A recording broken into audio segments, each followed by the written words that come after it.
मी टीके बोलाने बुलढाणा महाराष्ट्र।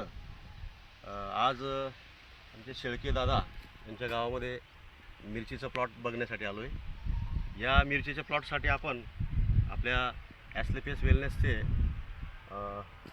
भूविटा, त्यानंतर इको हरियाली, PGPR आणि ॲग्रो90 हे असे 4 प्लॉट दिले होते। तर या मिरचीला खूपच सुंदर रिझल्ट आला। या रिझल्टबद्दल स्वतः शेतकरी शेळके साहेब आपल्याला थोडंसं माहिती देतील की यांना काय अनुभव आला। नमस्कार दादा, थोडं जोरात बोला। हे काय केलं, हां, जेव्हा ते खत टाकायचं आपल्याला 10 दिवसाअगोदर हे खतामध्ये काढून टाकलं। हां, म्हणजे आपण हे रासायन खतामध्ये मिक्स करून आणि थोडं खत कमी वापरलं। अच्छा, रासायन खत कमी वापरलं। हां, त्याच्यामुळे रिझल्ट चांगला दाखवलं त्याला। बरं, आणि स्प्रे केला? स्प्रे केला याचातला, याचा स्प्रे केला आणि त्याचा ते अगोदर टाकलं 1 नंबरला। हां, बरोबर। ॲग्रो90 आपलं पाण्यात अगोदर टाकायचं, त्याला pH बॅलन्स राहतो आणि PGPR आणि मिक्स करून आपण फवारा घेतो। पूर्ण ते बदलून गेलं ते झाडाचं। हां, तर मग तुम्हाला आता हा जो रिझल्ट आला आहे की नाही, एकदम सुंदर क्वालिटी। दादा, तुम्ही पण शेतकरी आहात याच गावातले, बरोबर। तुम्हाला काय वाटतं दादा? रिझल्ट चांगला आहे सर, एकदम एक नंबर रिझल्ट आहे। अशी क्वालिटी आल्यावर तर काही झालं हां, नाही। आपण ज्या दिवशी सुरुवात कमी खर्चात आहे असं विषय। हां, असं म्हणजे विषय. खर्च कमी लागला। खर्च कमी असं म्हणजे जसं बरोबर आहे। वाजवीपेक्षा जास्त हां, खर्च नाही। वाजवीपेक्षा जास्त खर्च नाही। असा विषय। रासायन खताचा वापर कमी करावा लागतो। त्यात 2 बास्के कमी लागले आम्हाला असं टाकासाठी। 2 बॅग कमी लागल्या। हां. वा, म्हणजे किती पैसे वाचले आपले? 15-3,000 3,000 रुपये वाचले। आणि याची किंमत किती आहे?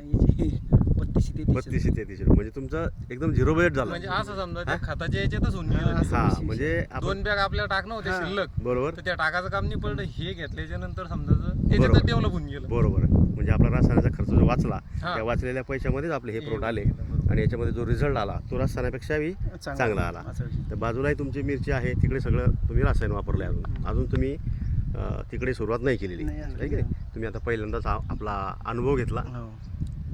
तर सुंदर प्लॉट आहे, हिरवेगार पानं, क्वालिटी, कुठल्याही प्रकारचा व्हायरस नाही। बाकीच्या लोकांचं व्हायरस होता बरं का, हां, सुरुवात झाली झाडाची। अच्छा, पण हे मारले सगळी क्वालिटीच बदलून गेली। असं आणि म्हणजे लोक काय म्हणाले व्हायरस येऊ राहिला, पण आपलं मग कंट्रोल झाला असं म्हणून मी स्वतःच। बरोबर असा विषय. म्हणजे तुमचा व्हायरस पण तुम्हाला कुठे दिसत नाही आता। नाही अगोदरच्या थोडा नाही, व्हायरसची सुरुवात झाली होती। सुरुवात झाली बरोबर आहे। कारण मी बी भीत घेऊ वापरलं नाही। हां, बरोबर। म्हटलं काय होतं काय नाही। बरोबर पहिली वेळ असते। हो ना, सुरुवात असल्यामुळे बरोबर. जरा विश्वास ठेवायला जरा हां, अवघड बरोबर. होतं। आता आपल्याला उघडणे सरांच्या माध्यमातून माहिती मिळाली, तुमचे हे पाहुणे आहेत हां. आणि त्यामुळे तुम्ही विश्वास ठेवला आणि वापरला, तुम्हाला सुंदर रिझल्ट आला। आता इथून पुढे दादा आपला शेतकऱ्यांसाठी काय सल्ला राहील? ते माझी सर्व वापरायला पाहिजे। वापरायला पाहिजे, कारण की ऑर्गॅनिक आहे, रोनी पुन्हा कमी खर्च पुन्हा। कमी खर्च आहे। असा विषय. ओके ओके ओके, चालेल। तुम्ही समाधानी आहात हो, ठीक एकंदरीत? आहे. चालेल। आता इथून पुढे तुम्ही मका किंवा कपाशी, सोयाबीन या सगळ्या पिकांसाठी डायरेक्ट 2.5-3 बास्के 2.5 वापरले फक्त। म्हणजे 2.5 बासक्या कमी वापरले। हां, 2.5 बास्के 2 बास्के कमी वापरल्या बास्के, आणि वापरले एवढं. असा विषय। म्हणजे म्हणजे 10 दिवस अगोदर वापरली बरं का ते, हो हे खत 10 दिवस अगोदर वापरलं, ना, रिझल्ट चांगलं दाखवलं त्याला।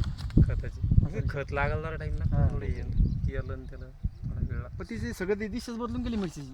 आज हम्म. वाटत आहे वायर कोण वायरीच वावरला मी भीत केला म्हणलं काय होतं, काय नाही। बरोबर आहे ना। बरोबर चांगलं झालं। चालेल, तुम्ही समाधानी आहेत हो, एकंदरीत? ठीक आहे. चालेल, धन्यवाद।